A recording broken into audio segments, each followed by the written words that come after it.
Je voudrais revenir aussi un instant sur la TVA et sur d'autres taxes, cette fois au niveau européen. Alors, vous avez vu que la Commission européenne, qui cherche de l'argent, hein, elle aussi, voudrait mettre une TVA européenne. Qu'est-ce que vous en pensez? Mais vous vous souvenez peut-être, cher Jean-Michel, que j'ai voté non à Maastricht. Oui. J'ai voté non à Lisbonne. Bon, donc chacun assume ce qu'il est. Vous n'êtes donc, pas le seul. Non, non. Absolument, j'étais en bonne compagnie, hein, d'un côté comme de l'autre. Bon. Donc, je suis absolument opposé à un impôt européen affecté à des dépenses administratives ou interventionnistes européennes. Hein. Si je suis libéral sur le plan national, sans excès, naturellement, je le suis tout autant sur le plan européen. Et il n'en est pas moins vrai que nous allons devoir, et les engagements européens de la France sont ce qu'ils sont, et il faut gérer ce pays en respectant nos engagements, bien entendu. Mais la gouvernance de la zone euro, le rapport à la monnaie, les conditions dans lesquelles nous sommes conduits aujourd'hui à nous aligner sur l'Allemagne et ses structures économiques, alors que nous ne disposons pas des conditions de base pour cela, que notre société est différente, que notre organisation productive est différente, et cela me paraît être absolument essentiel. Moi, plus j'approfondis, j'essaye de le faire du moins, les problématiques de finances publiques, plus je pense que le national et l'européen sont étroitement imbriqués. Est-ce que vous pensez qu'il faut effectivement coller de plus en plus au modèle fiscal allemand, par exemple, avec une harmonisation des taux et des impôts? C'est séduisant. Et au demeurant, si nous nous comparons à la fiscalité allemande, et vous savez que c'est l'exercice qui est en cours, qui d'ailleurs a servi formellement de déclenchement à ce fameux déjeuner qui a débouché sur un collectif 2011 voilà, pour réformer l'impôt sur le patrimoine. Donc c'est un bon biais de choisir la comparaison franco-allemande, du moins vu de France, parce que je ne suis pas certain que vu du côté allemand, cela puisse susciter beaucoup d'appétit. Mais en matière d'assainissement budgétaire, nous avons besoin de faire des progrès à marche forcée, tout simplement pour demeurer respecté, pour demeurer un pays qui a sa part dans les décisions.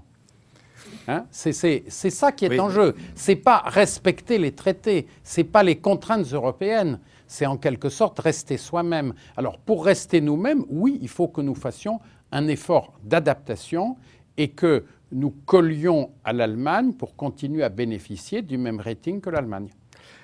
Alors, est-ce que si on colle à l'Allemagne, il y en a d'autres qui ne jouent pas le jeu? Je pense à l'Irlande, par exemple, qui n'a jamais joué le jeu. Hein, L'Irlande a été le porte-avions des multinationales, etc. Alors, et qui veut continuer, malgré sa situation de quasi-faillite aujourd'hui, puisque ça sert. On voit à quoi on aboutit quand on n'a pas de fiscalité. Hein, à force de ne pas recevoir des recettes fiscales, l'Irlande est tombée de haut. Hein. Ils en recevaient bien assez, puisque leur budget était excédentaire. Ils n'avaient pas besoin de plus. Oui. Et ils étaient riches pour la première fois de leur histoire. Oui, mais ça n'a pas duré longtemps. Ça n'a pas duré longtemps. Très peu de temps. La désillusion a été grande, mais en même temps, et je me permets de le dire, parce qu'il faut toujours, je crois, garder un petit peu d'ironie. Cela nous montre les limites de la vertu budgétaire. Je crois qu'il y a deux pays qui nous le montrent. Oui, l'Espagne et l'Irlande, qui ont été des pays à qui on a tressé des couronnes pendant 10 ans. Or, ils avaient tout faux au plan de la maîtrise des risques de l'économie financière et de l'économie réelle, bulle immobilière en Espagne et modèle très artificiel en Irlande. Et aujourd'hui, ces pays sont en panne de modèle économique. Alors, précisément, sur l'Irlande, qui continue d'accueillir les entreprises et de leur permettre une fiscalité quasiment voisine de zéro, l'IS est à 6%, je crois, en Irlande, il nous faut de la matière fiscale. Hein, et une réforme fiscale ne fonctionne que s'il y a une équité. C'est-à-dire que si ceux qui payent, je pense en l'occurrence les ménages, les classes moyennes qui vont encore mettre la main à la poche, voient que tout le monde est concerné. Or, il y a eu le rapport de la Cour des comptes sur les niches fiscales des entreprises, et il y a aussi, à côté de ce rapport, celui du Conseil des prélèvements obligatoires, qui montre que les grandes entreprises paient nettement moins d'impôts que la moyenne des PME. Hein, et aussi, autre phénomène, celui des filiales des groupes multinationaux. Hein, je pense notamment aux filiales sur les nouveaux secteurs d'activité, hein, en ligne, qui localisent leur fiscalité hors de France, mais qui font leur business en France. Comment faire en sorte qu'on récupère un peu de matière fiscale, hein, car on ne peut pas continuer comme ça. 1000 fois d'accord. Vous savez que les règles communautaires sur la TVA du pays d'origine vont s'appliquer, les nouvelles règles vont s'appliquer en 2013. Bon. Et ceci devrait réduire la portée du problème que vous évoquez. Bon, il s'agit de la situation de Google ou de grandes entreprises de cette nature, chacun le sait. Ou les paris en ligne. Voilà. Ça, bon, ça, mais d'ici 2013, on ne va pas rester les bras ballants. Et il faut donc trouver des solutions. J'ai présenté un amendement à la fin de l'année dernière. On m'a expliqué que ce n'était pas adéquat. Je vais y revenir dans la discussion budgétaire pour 2011.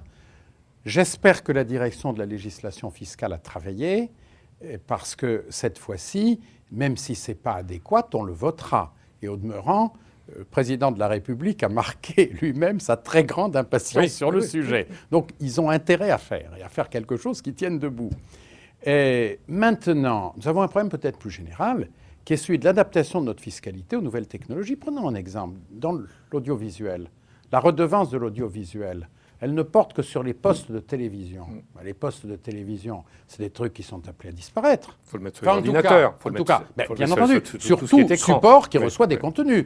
Tout support qui reçoit des contenus. Donc, c'est une absurdité d'avoir une redevance dont l'assiette ne fera que se rétrécir. C'est un sujet qu'il faut traiter. Sinon, dans ce pays, on n'aura plus d'audiovisuel public, ou en tout cas, il faudra le financer par le budget de l'État.